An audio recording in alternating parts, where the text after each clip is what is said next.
Comienza el Catecismo de la Iglesia Católica.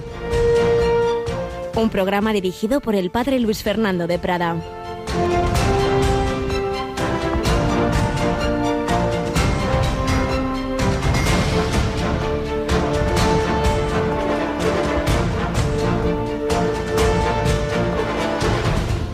Entonces verán al Hijo del Hombre venir en una nube con gran poder y gloria. Cuando empiece a suceder esto, levantaos, alzad la cabeza, se acerca vuestra liberación. Alabado sean Jesús, María y José. Muy buenos días, muy querida familia de Radio María. En este 29 de noviembre se nos acaba este mes, se nos acaba la vida. Vamos volando hacia la vida eterna, mes de noviembre, mes que empezaba con esas festividades de los santos, de los difuntos, que nos recuerdan eso, que estamos hechos para la vida eterna. Nuestra vida tiene un límite, siempre antes de lo que pensamos y quisiéramos quizá, y también lo tiene el mundo.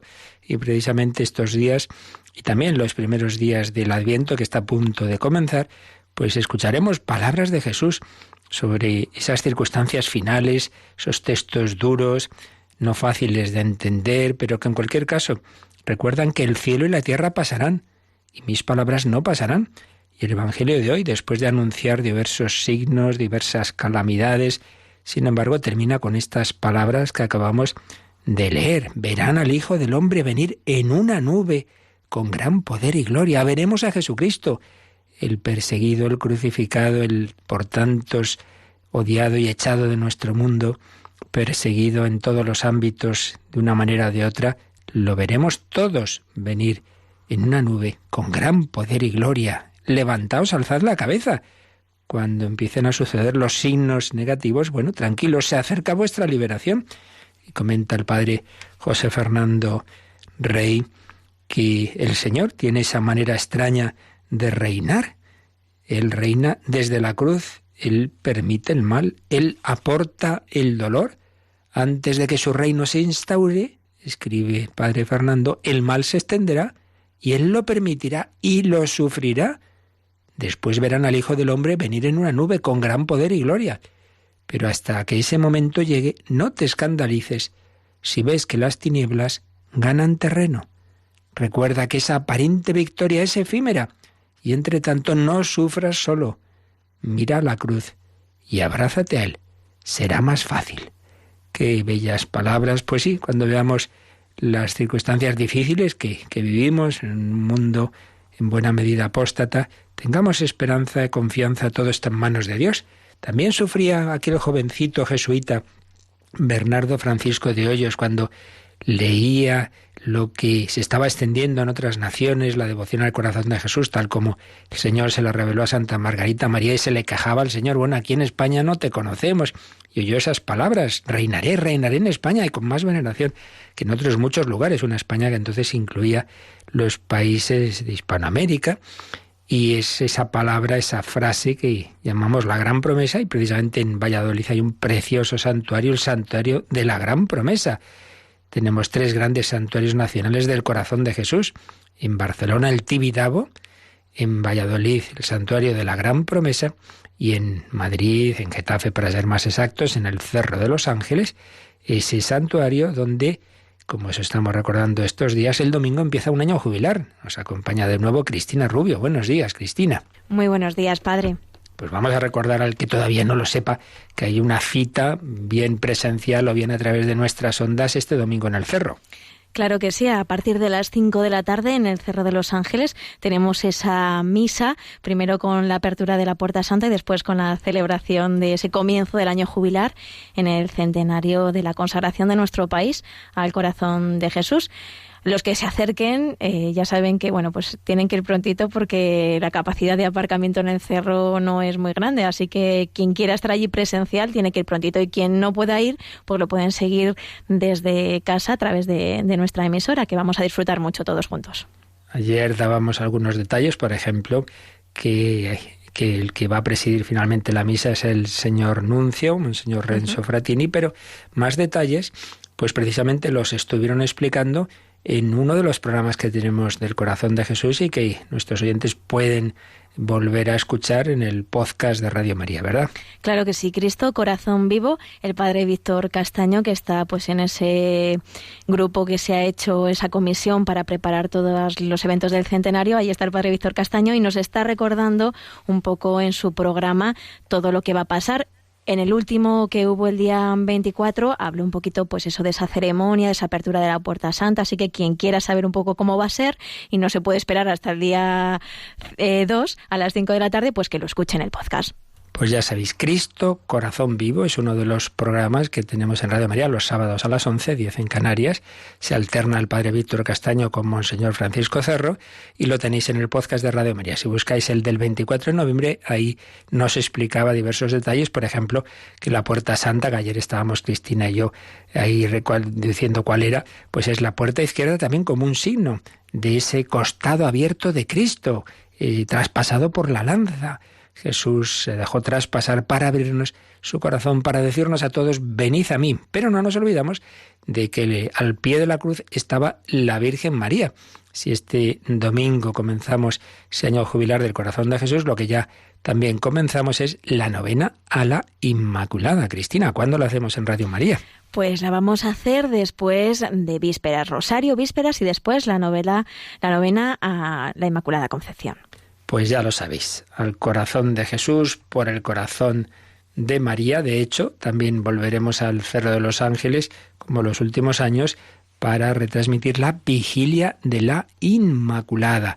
Esa tradición que empezó en España hace más de 50 años, gracias al padre jesuita, que está ya venerable, introducido su proceso, el padre Tomás Morales, fundador de la milicia y cruzada de Santa María, y que luego se ha ido extendiendo por el mundo entero. Las Vigilias de la Inmaculada. Días preciosos, comienza el Adviento este domingo, el sábado por la tarde ya es el primer domingo de Adviento. Todos son gracias de Dios para que también nosotros, como el Padre Hoyos, que se hizo santo en 24 años, fijaos, murió jovencísimo sacerdote, se ordenó con dispensa pontificia para poderse ordenar muy jovencito y muy poco tiempo lo fue, pero fue santo en 24 años, con experiencias místicas, no tienen nada que envidiar a las de Santa Teresa de Jesús. La misma edad con que moría, él moriría siglos después, Teresita del Niño Jesús, con 24 años. Pues sí, lo importante no es vivir más o menos, lo importante es que aprovechemos bien el tiempo de vida que Dios nos da.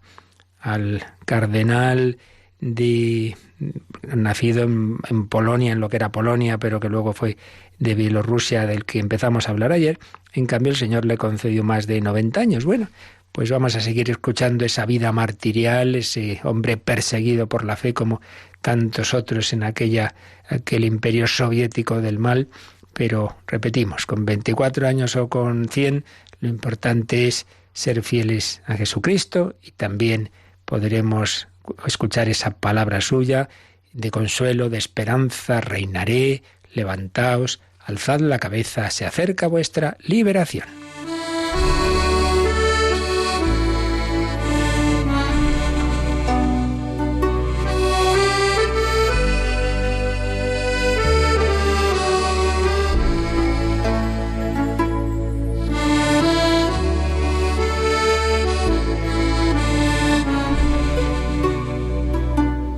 Comenzábamos ayer a resumir el testimonio de quien fue cardenal arzobispo de Minsk, Kamirsiet Shuoyintek, o como se diga, que era entrevistado allá por el 2001, cuando ya tenía casi 90 años, por Didier Rams, que se ha publicado una selección de los testimonios que recogió tras la caída del telón de acero en este libro, la gran prueba que sufrieron tantos hermanos nuestros en Europa del Este, testigo de la fe en la persecución. Oíamos cómo Polonia era invadida al empezar la Segunda Guerra Mundial, por un lado por la Alemania nazi y por otro lado por la Rusia soviética. Ambos estados estuvieron a punto de matarlo, de fusilarlo, pero al final la Rusia soviética lo que hizo fue enviarlo a los campos de concentración de Siberia. Y ahí nos quedábamos ayer, seguimos escuchando la vida de este sacerdote entonces heroico que fue enviado a la Siberia, a esos campos que formaban lo que llamaríamos luego el Gulag.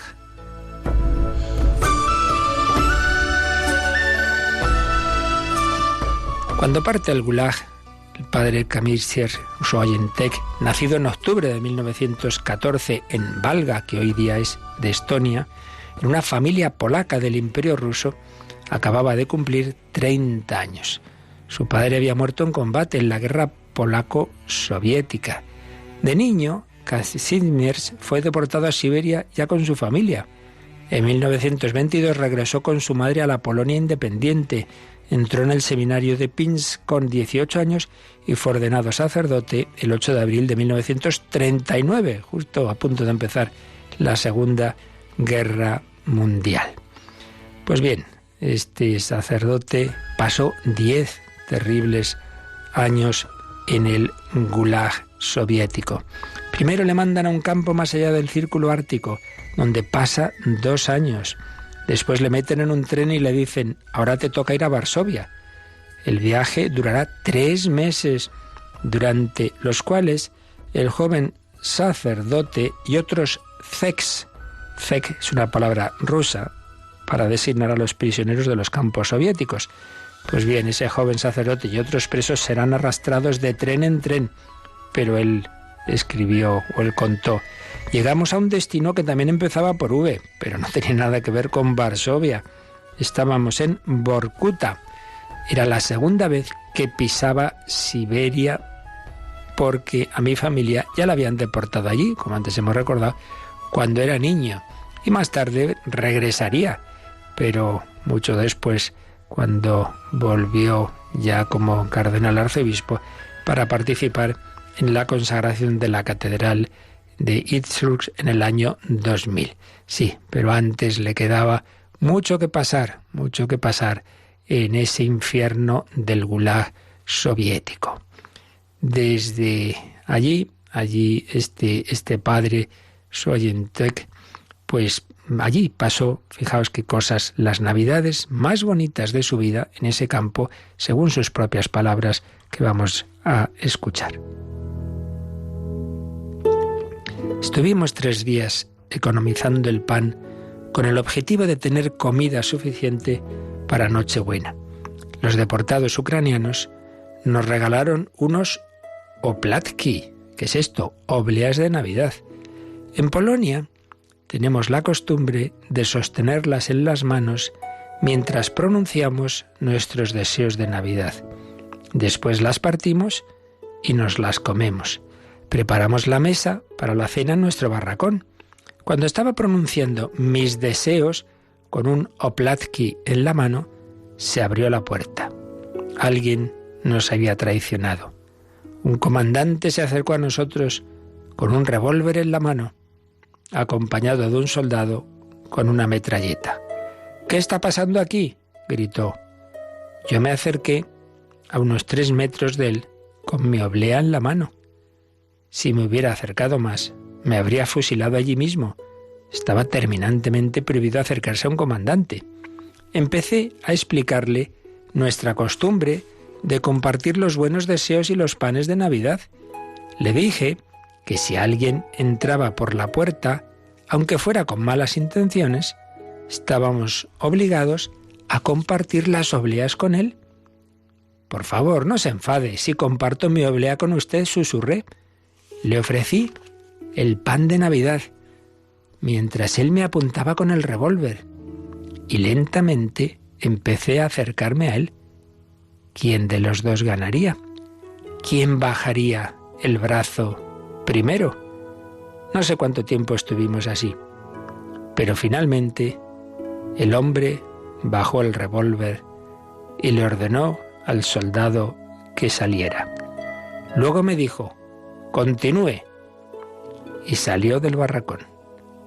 Todo el mundo se puso a cantar «Dulce Navidad». Fueron las Navidades más bonitas de mi vida.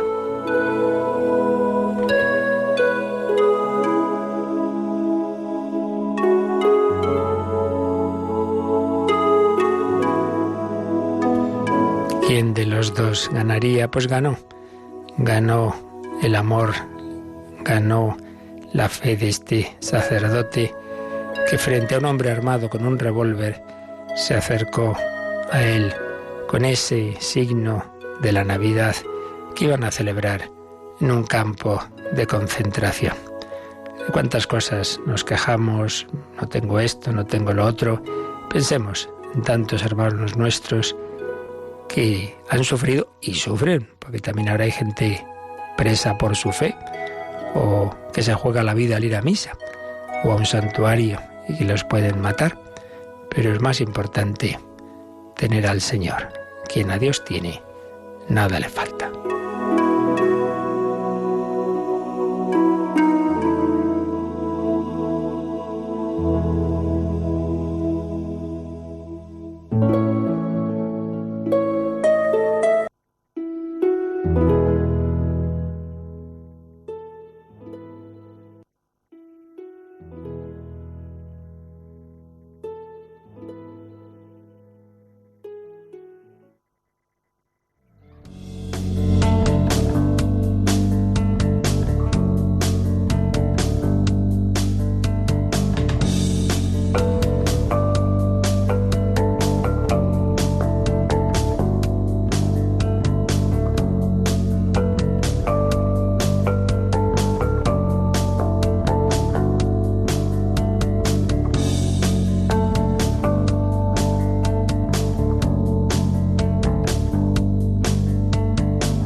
Precisamente estamos hablando del ministerio eclesial, lo que son los sacerdotes, diáconos, obispos, constitutivos de ese primer grupo de la Iglesia del que estamos hablando, la jerarquía.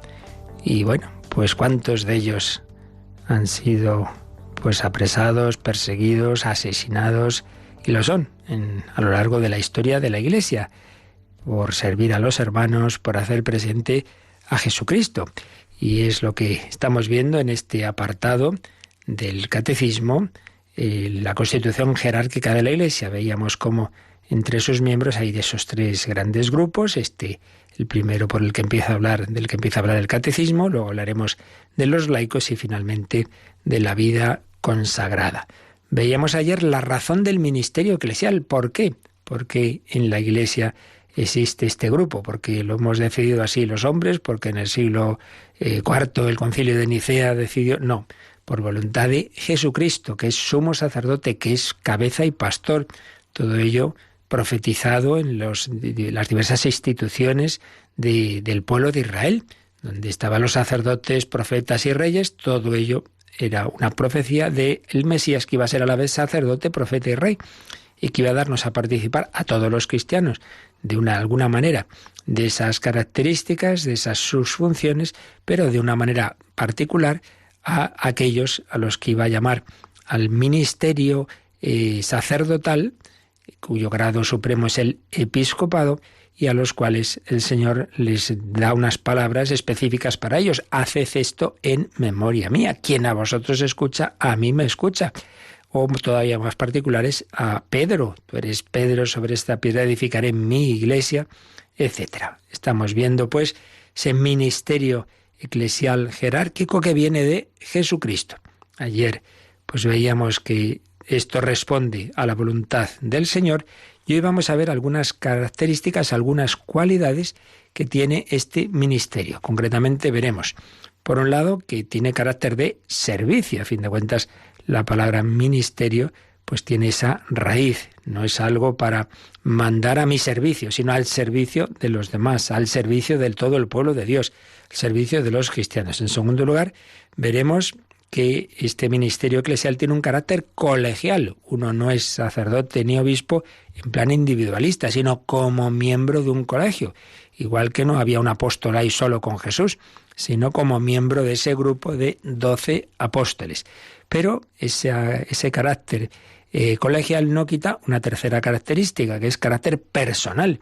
Las dos cosas son absolutamente compatibles. El Señor llama por nuestro nombre a cada uno, pero nos llama, por otro lado, a formar parte de un colegio, de una comunidad. Bien, pues de esto vamos a ir hablando a partir del número 876 del Catecismo. Así que, Cristina, cogemos nuestro Catecismo y vamos a leer este número. El carácter de servicio del ministerio eclesial está intrínsecamente ligado a la naturaleza sacramental. En efecto, enteramente dependiente de Cristo que da misión y autoridad, los ministros son verdaderamente siervos de Cristo, a imagen de Cristo, que libremente ha tomado por nosotros la forma de siervo. Como la palabra y la gracia de la cual son ministros no son de ellos, sino de Cristo, que se les ha confiado para los otros, ellos se harán libremente siervos de todos. Bien, pues aquí lo que se nos ha dicho es, como veis, ha aparecido 3 veces la palabra siervos, que no nos gusta nada, claro, pero hay que entender. Están las 3 frases, las 3 citas son de cartas de San Pablo. En primer lugar, cómo se denomina a sí mismo San Pablo al empezar su larguísima, la más larga carta, más doctrinal que tiene, que es la carta a los romanos. Romanos 1.1, pues así, siervos de Cristo.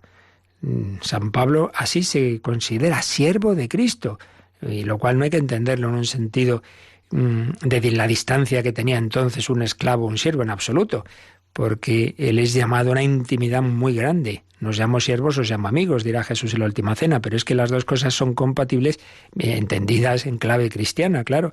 Por un lado, le reconocemos como el Señor, todo lo nuestro es suyo, pero es que ese Señor es tan bueno que siendo realmente nosotros simplemente siervos, hemos sido metidos en casa, hemos sido metidos en la familia, hemos sido llamados a compartir esa intimidad de Cristo.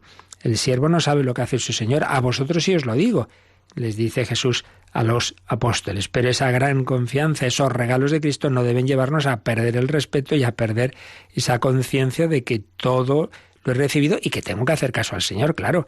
No es el Señor que me haga caso a mí. Muchas veces nos enfadamos con Dios porque no nos concede lo que le pedimos. Bueno, ¿y tú qué sabes si eso te conviene o no? Mejor será que intentes hacer su voluntad. A veces parece que quisiéramos cambiar el Padre Nuestro. Hágase mi voluntad en el cielo como en la tierra. No. Hágase tu voluntad en la tierra como en el cielo. Así pues, San Pablo, los apóstoles, los obispos, los colaboradores, los sacerdotes, somos siervos de Cristo que, a su vez, segunda cita, asimismo se ha rebajado, ha tomado, siendo Dios, la forma de siervo. Y aquí viene el famoso texto que en su momento explicamos con mucho detalle, hace ya tiempo, cuando veíamos la parte de la cristología del credo, pues uno de los textos más importantes de toda la Biblia, que es lo que llamamos el Cántico de los Filipenses, el que aparece al principio del capítulo 2. Cristo, siendo de condición divina, se despojó de su rango, se rebajó, se hizo siervo, se hizo por nosotros esclavo, tomó esa forma de siervo. Filipenses 2:7. Así pues, Jesús se rebajó, Jesús se ha puesto a nuestro servicio. No he venido a ser servido, sino a servir y dar la vida. Pero bueno, si es el Señor, sí, pero es que la omnipotencia de un Dios que es amor hace que ese poder infinito de Dios se ponga al servicio de sus criaturas. Realmente asombroso. Fijaos que incluso dice Jesús en una comparación explicando el cielo, que allí el Señor se pondrá a servirnos. Pero bueno, en el cielo. Es absolutamente increíble. Ese darse, ese entregarse de Dios, el amor infinito, llega a esas cosas. Pues como esa madre que se rebaja por sus hijos, pues a fin de cuentas el corazón de la madre es un pequeño reflejo del corazón de Dios. Cristo se ha hecho nuestro siervo por amor.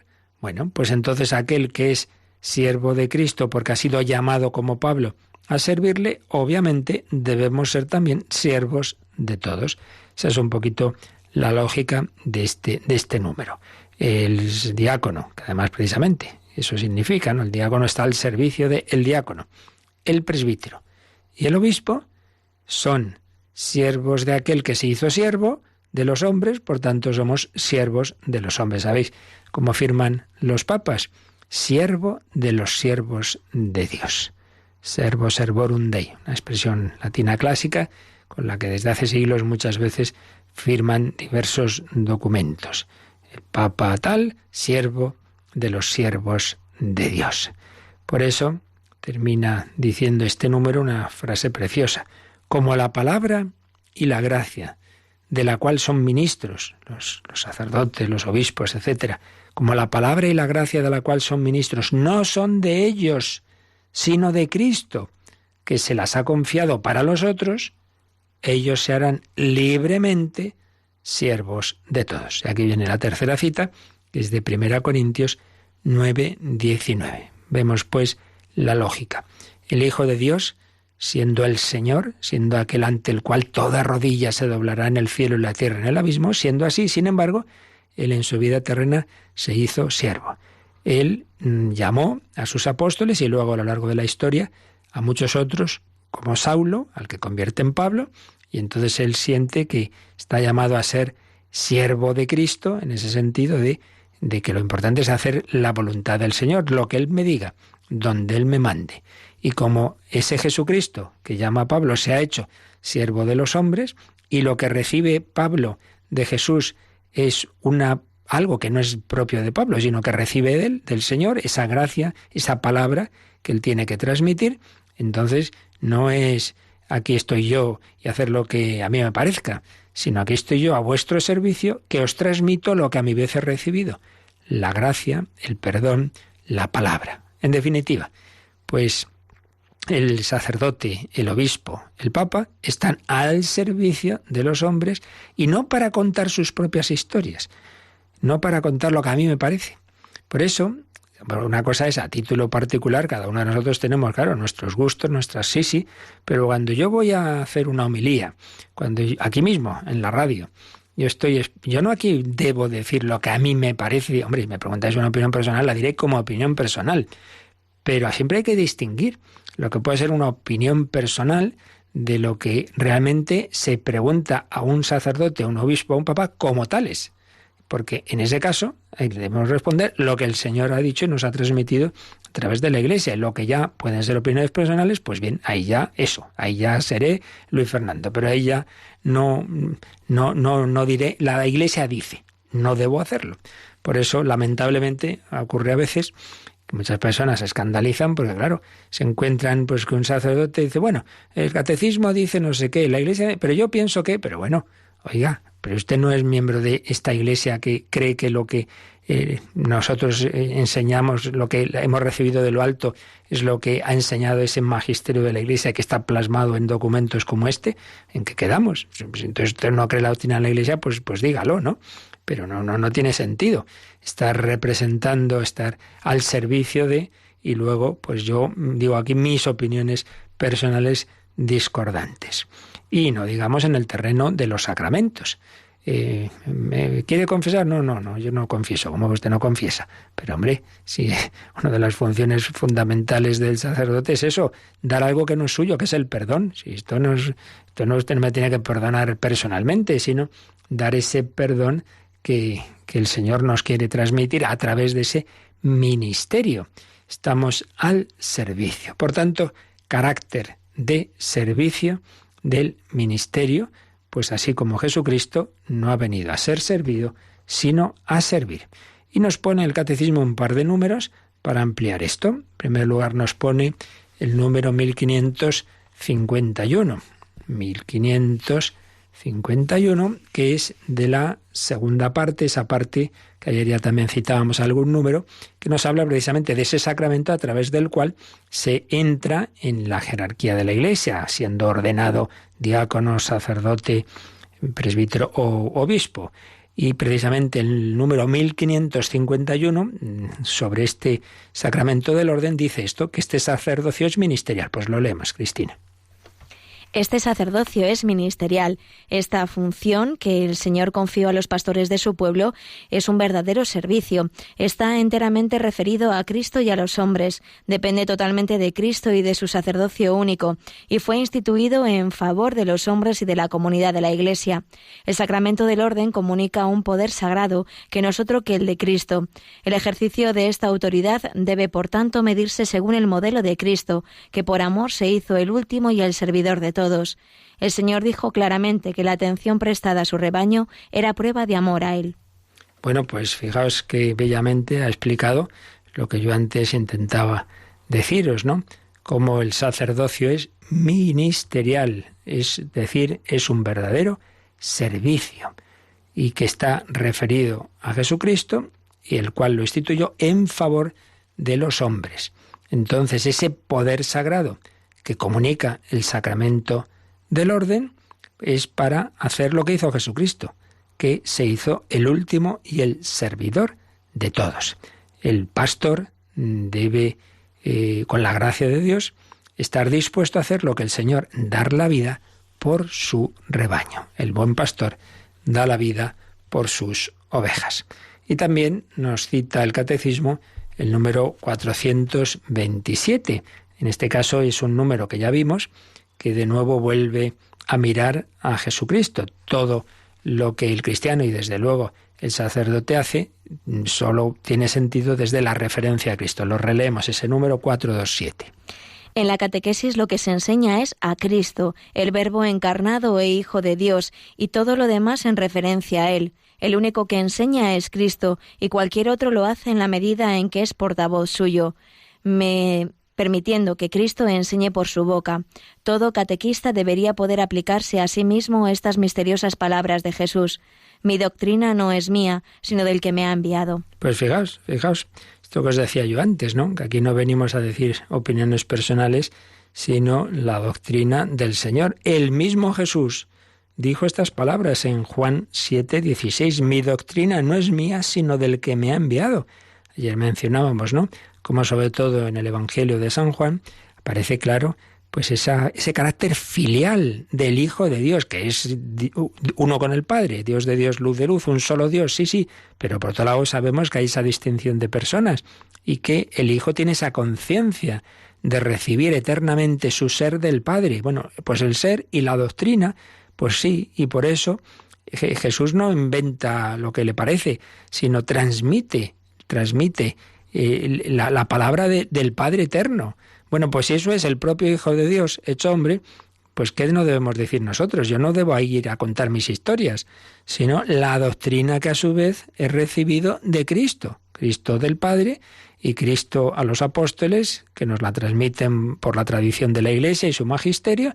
Entonces, a mí en cuanto sacerdote, no en cuanto individuo particular, y si me gusta tal equipo de fútbol otro, eso ya es otra tontería que no viene a cuento, pero lo que sí importa es, oiga, yo le digo la doctrina de Cristo, la doctrina de la Iglesia, porque eso es lo que usted busca en mí. Por eso, y lo que dice el sacerdote, aquí el catecismo se refería a cualquier catequista, a cualquiera que enseñe la doctrina de la Iglesia, pues lo que debe hacer es eso, la doctrina de la Iglesia. Lamentablemente nos encontramos que hay con frecuencia catequistas y profesores de religión que sí, para dar clase de religión han sacado el título correspondiente, pero luego uno dice, bueno, pues este no se cree lo que enseña. Muchas veces en contra de ello. Pues sí, estas cosas pasan, ¿qué vamos a hacer? Pero ya sabemos que eso no debe ser así. Pues vamos a pedirle al Señor esa visión de fe, que actuemos siempre eso, haciéndole presente a Él.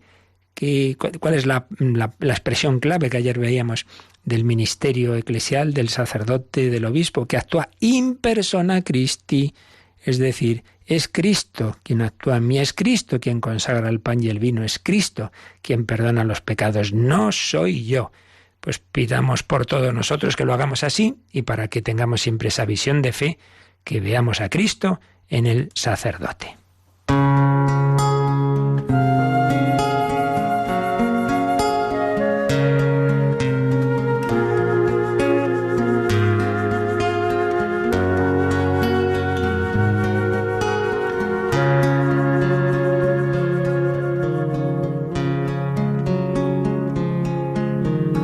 Ya no soy yo quien vive,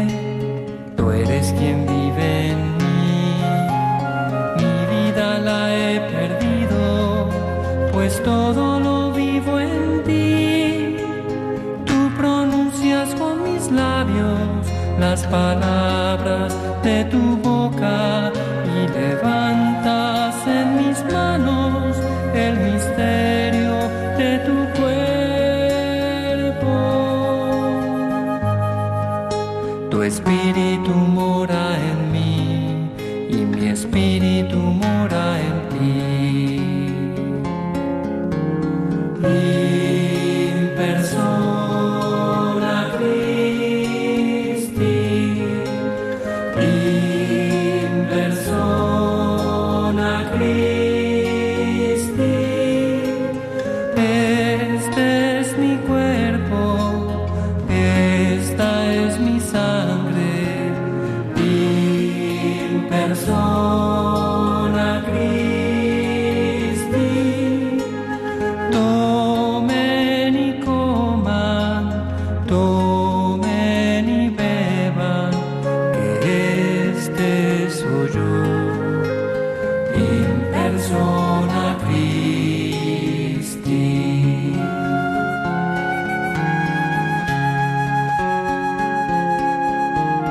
Ya todo lo he perdido para ganarte a ti, y ahora lo tengo todo, pues todo lo tengo en ti. Con tu amor me has seducido y me dejé seducir. Mi corazón encendido arde de amor por ti. Solo quiero conocerte y solo para ti vivir. In persona Christi, in persona Christi. Este es mi cuerpo, esta es mi sangre, in persona Christi.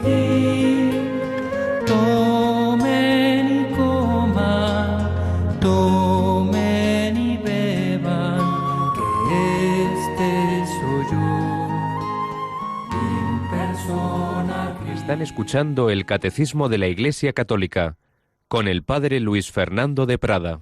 In persona Christi, no soy yo, no es mi cuerpo, es el de Cristo, el que hago presente. Naturaleza ministerial, carácter de servicio, al servicio de otro, al servicio de Cristo, transmitir su palabra y no la mía. Bueno, pues esta es una de las características del ministerio eclesial, del ministerio jerárquico. Vamos ahora a otra característica, el carácter colegial, no individualista, sino como miembros de un colegio. Lo vemos en el número 877, Cristina. De igual modo, es propio de la naturaleza sacramental del ministerio eclesial tener un carácter colegial. En efecto, desde el comienzo de su ministerio, el Señor Jesús instituyó a los 12, semilla del nuevo Israel, a la vez que el origen de la jerarquía sagrada. Elegidos juntos, también fueron enviados juntos, y su unidad fraterna estará al servicio de la comunión fraterna de todos los fieles. Será como un reflejo y un testimonio de la comunión de las personas divinas. Por eso, todo obispo ejerce su ministerio en el seno del colegio episcopal, en comunión con el obispo de Roma, sucesor de San Pedro y cabeza del colegio. Los presbíteros ejercen su ministerio en el seno del presbiterio de la diócesis, bajo la dirección de su obispo. Bien, pues ya veis aquí que bien explica este carácter colegial, comunitario, colegio en el sentido, es una palabra clásica, ¿no?, que se aplica pues a diversas profesiones, ¿no?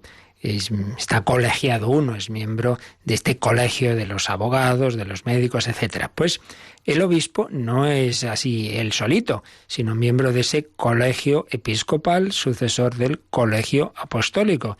El presbítero no es aquí un francotirador, aquí yo estoy en mi parroquia y allá los demás. Pues no, señor, eres miembro de un presbiterio, que tiene al obispo por cabeza. Y todos tenemos una cabeza jerárquica, que es el Papa, claro, que es el sucesor de Pedro, que está puesto a la cabeza de todo ese colegio. Por tanto, nos ha dicho este número 877, que el origen de esto está, como en todo lo demás que estamos viendo, en ese primer colegio de los 12 apóstoles.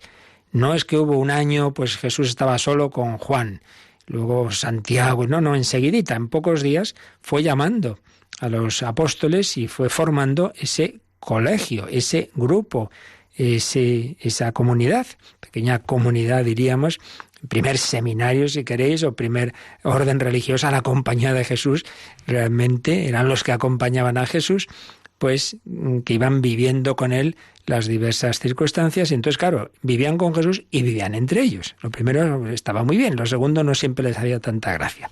Y de hecho pues ya vemos esas peleas que hay, quién es el primero, que Santiago y Juan piden a través de su mamá los primeros puestos, los otros que se enfadan, etcétera, etcétera, etcétera. Bueno, pues sí, el Señor nos llama a vivir y a convivir, a pulirnos en ese trato de unos con otros.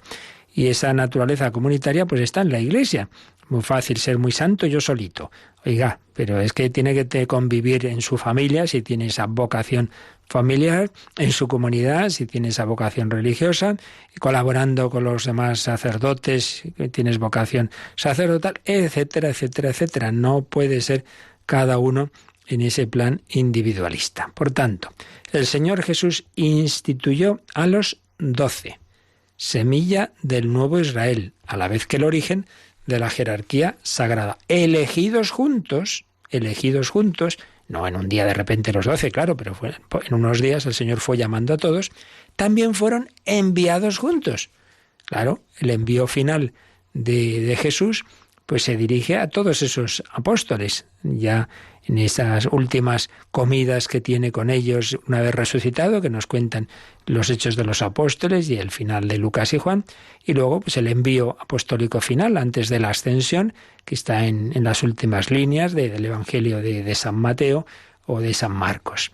Elegidos juntos, enviados juntos, su unidad fraterna estará al servicio de la comunión fraterna de todos los fieles. Y fijaos, será como un reflejo y un testimonio de la comunión de las personas divinas. No hay que olvidarse nunca de un aspecto muy impresionante. Estamos, todo en definitiva procede. ¿Quién es el único que ha existido siempre? Por Dios. ¿Y cómo es Dios? Trinidad. Entonces, ese Dios que es uno y trino es el fundamento último de todo lo que existe y, por supuesto, de la Iglesia. Quiero decir con esto que si estamos creados a imagen y semejanza de Dios y constituida la Iglesia a imagen y semejanza de ese Dios uno y trino, pues se tiene que reflejar también esa forma de ser, digamos, de Dios. Y por eso aquí hace el Catecismo una cita de esa oración sacerdotal de Jesús, que así llamamos, en el final de la última cena, cuando Jesús pide al Padre lo siguiente: no ruego solo por estos, sino también por los que crean en mí mediante su palabra, que todos sean uno, que como tú, Padre, estás en mí y yo en ti, también ellos estén en nosotros, para que el mundo crea que tú me enviaste, y yo les he dado a conocer la gloria que tú me has dado, para que sean uno como nosotros somos uno, yo en ellos y tú en mí, para que formen una perfecta unidad, a fin de que el mundo se dé cuenta de que tú me enviaste y de que los amas a ellos como me amas a mí. Es decir, que tenemos que vivir la unidad de la caridad en la Iglesia a imagen de esa perfectísima unidad que se da en la Santísima Trinidad. Claro, allí es tan perfecta que son un solo Dios, siendo tres personas distintas. En nuestro caso, pues no será igual, pero ese es el modelo, esa es la referencia última. Que así como Dios, sin dejar de ser tres personas distintas, sin embargo, están totalmente unidas, que nosotros nos unamos en la caridad, en la humildad, en el servicio, y ese sería el ideal. Sí, cada sacerdote tiene su estilo, cada obispo tiene su estilo también, cada papa tiene su estilo, por supuesto. Dios nunca anula lo personal, pero eso no debe ser... el carácter personal no es personalista, no es aquí a destacar yo, el protagonista, no, sino al servicio de, en unidad. Y hay personas que sí, que trabajan muy bien, pero ellas solitas. No les pidas que colaboren. Hombre, pues no, en la Iglesia tenemos que hacer las cosas en comunión. Luego, por sí, habrá cosas más comunitarias, más personales, pero de una manera u otra siempre deben darse estas características y ese sentido comunitario. Vamos a ver este otro número marginal que nos sugiere el Catecismo, el 1559, que amplía esto y de nuevo pues es de esa parte en que nos hablará de los sacramentos, del sacramento del orden, que nos dice el Catecismo cuando trata del sacramento del orden sobre este aspecto colegial. Leemos el 1559. Uno queda constituido miembro del colegio episcopal en virtud de la consagración episcopal y por la comunión jerárquica con la cabeza y con los miembros del colegio. El carácter y la naturaleza colegial del orden episcopal se manifiestan, entre otras cosas, en la antigua práctica de la Iglesia que quiere que para la consagración de un nuevo obispo participen varios obispos. Para la ordenación legítima de un obispo se requiere hoy una intervención especial del obispo de Roma por razón de su cualidad de vínculo supremo visible de la comunión de las iglesias particulares en la Iglesia una y de garante de libertad de la misma. Así pues, aquí en este número se hace alusión a un aspecto concreto de esa colegialidad, y es que cuando es consagrado uno como obispo, pues hay diversos signos de esa dimensión colegial. ¿Cuáles?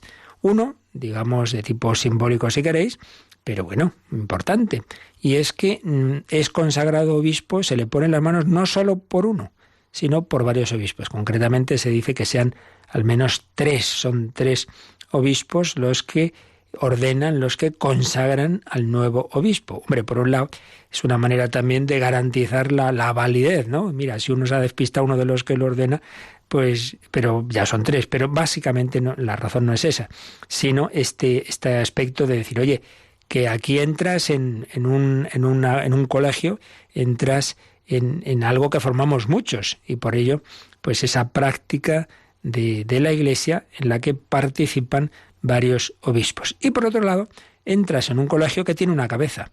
¿Cuál? El obispo de Roma, el Papa.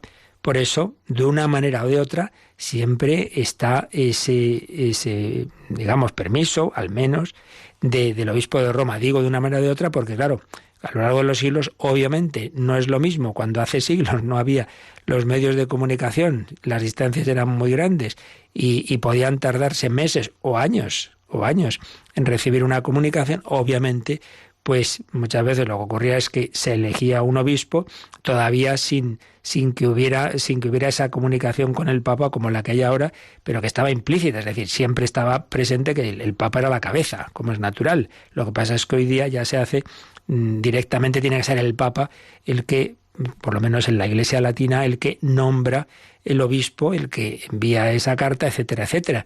Pero de una manera o de otra siempre en la Iglesia católica obviamente estaba clara esa primacía del obispo de Roma.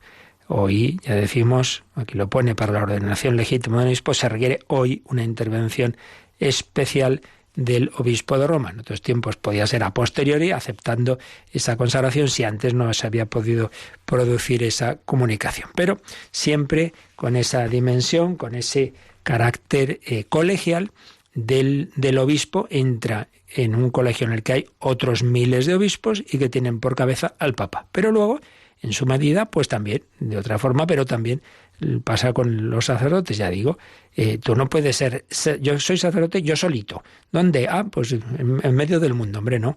Eres sacerdote de un presbiterio, de una diócesis y con un obispo. Si no, esto no funciona aquí en plan individualista. Entonces, uno luego tendrá tal destino, tal otro, en el día a día con más colaboradores o más personal, bien, eso ya depende, pero siempre uno es miembro de un presbiterio y con un obispo concreto. No puede ser, repito, un agente individual enviado por el mundo entero, sin un obispo concreto del que dependa y sin unos compañeros de presbiterio. No, eso no puede ser. Como no podía ser Mateo, ¿quién es usted? No, yo soy un enviado de Jesús que vengo solo y no soy miembro de ningún grupo. Pues no, era miembro del Colegio Apostólico y todos ellos eran enviados por Jesucristo. Así pues, hoy nos quedamos aquí habiendo recordado sencillamente, brevemente, estas dos características del ministerio eclesial jerárquico, obispos, sacerdotes o diáconos. Tenemos estos rasgos que debemos vivir. Un carácter de servicio, no vengo yo aquí a hacerme el protagonista, todos a mi servicio y yo a contaros mis historias, sino a transmitir la palabra de otro, a hacer presente a otro a través de los sacramentos y a servir con la autoridad, pero al servicio de los demás. Y en segundo lugar, con una dimensión comunitaria o colegial en la que no estoy yo en plan individualista. Pues lo dejamos aquí, pedimos al Señor que nos ayude así a vivir este ministerio y que recéis siempre por vuestros sacerdotes y obispos, que es muy fácil criticar lo que hacemos los demás, pero ¿y tú qué has hecho por ayudar? Con tu oración, con tu servicialidad, con tu amabilidad. También ese sacerdote de tu parroquia que te metes con él puede estar pasando un mal momento y encima vas y le dices 3 borderías y ya le acabas de fastidiar. Hombre, pues pensemos en los demás y ayudemos a quien más lo necesita, que puede ser tu pastor. Pues así se lo pedimos al Señor y si tenéis ahora cualquier cuestión, pues tenemos la oportunidad de plantearlas.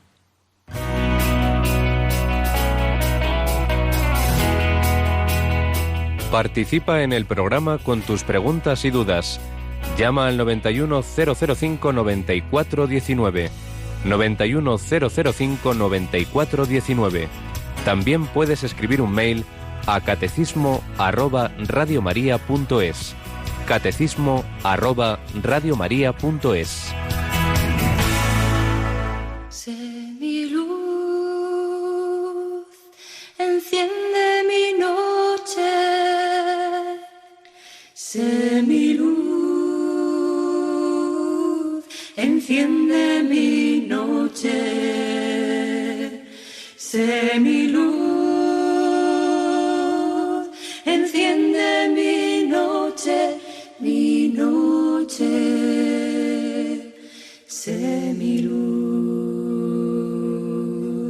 sé mi luz, sé mi luz, enciende mi noche. Sé mi luz, enciende mi noche. Sé mi luz, enciende mi noche, mi noche. Sé mi luz.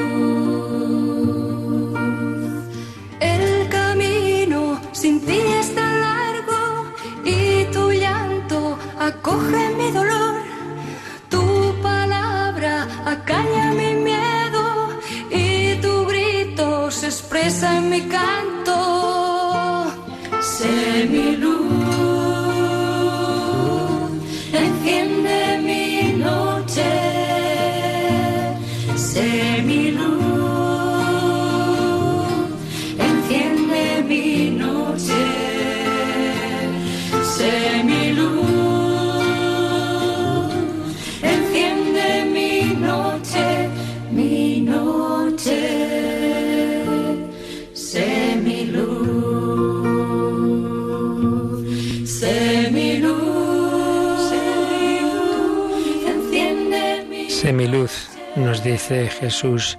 Todo se lo dijo a la Madre Teresa. Sé mi luz entre los pobres. Y nos lo dice de una manera particular a los sacerdotes, a los obispos, una luz que no solo es la luz de la santidad, que todo cristiano está llamado, del testimonio, que todo cristiano está llamado, sino también de hacer presente a Cristo de manera sacramental. Y precisamente teníamos un correo de una mujer que se convirtió a la fe, a la práctica, hace unos años. Entonces está llevando una vida sacramental, incluso acudiendo diariamente a la misa, confesando que con frecuencia, dice que le gusta semanalmente, está ahí muy bien. Pero bueno, resulta que parece ser que en una ocasión se ha confesado, más de una ocasión, con un sacerdote, ¿qué le vamos a hacer? Es uno de esos casos en que dice que le ha contestado con mal tono, así un poco borde, diríamos, con lenguaje juvenil. Estoy muy decepcionada, un jarro de agua fría, yo siempre defendiendo a los sacerdotes. Entonces, nada, está tentada a dejarse de confesar. Bueno, pues de eso nada, mujer. Es como si uno va a un médico y hay un médico antipático. Bueno, pues aguántate, ¿qué vamos a hacer? Si es buen médico, aunque sea así, o vete a buscar a otro, que hay muchos. No vuelva a un médico nunca, hombre. Eso no creo que a nadie se le ocurra sacar esa conclusión porque ha tenido mala suerte con un médico. Pues vale, si con ese sacerdote no te entiende bien y es así, ¿qué vamos a hacer? Hay muchos. Así que no te pierdas la gracia del sacramento de la confesión, que aparte de no solamente es necesario para cuando tenemos pecados graves, sino conveniente en todos los demás casos, porque es también un caudal, un cauce de gracia, es también como medicina, como vitamina preventiva. Y es una experiencia de todos, también mía, personal, pues como el Señor nos ayuda en esa confesión frecuente. Así que eso, tenemos que hacer un acto de fe, que es Cristo, el que me da su gracia y su perdón a través de una persona, a veces más simpática y amable y otras veces menos. Bueno, pero no nos quedemos en eso, vayamos a aquel que nos espera a través de lo que parece pan y vino y a través de este hombre más o menos simpático.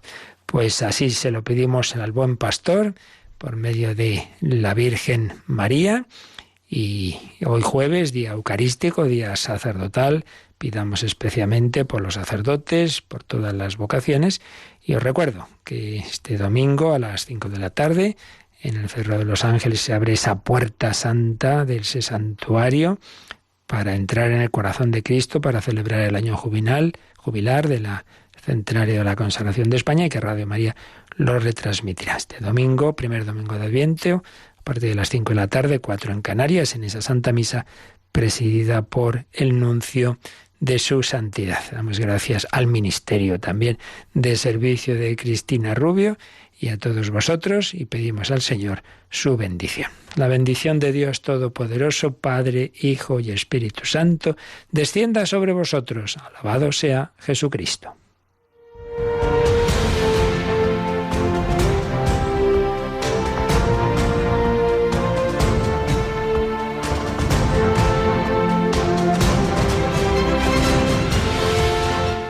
Han escuchado en Radio María el Catecismo de la Iglesia Católica, un programa dirigido por el Padre Luis Fernando de Prada.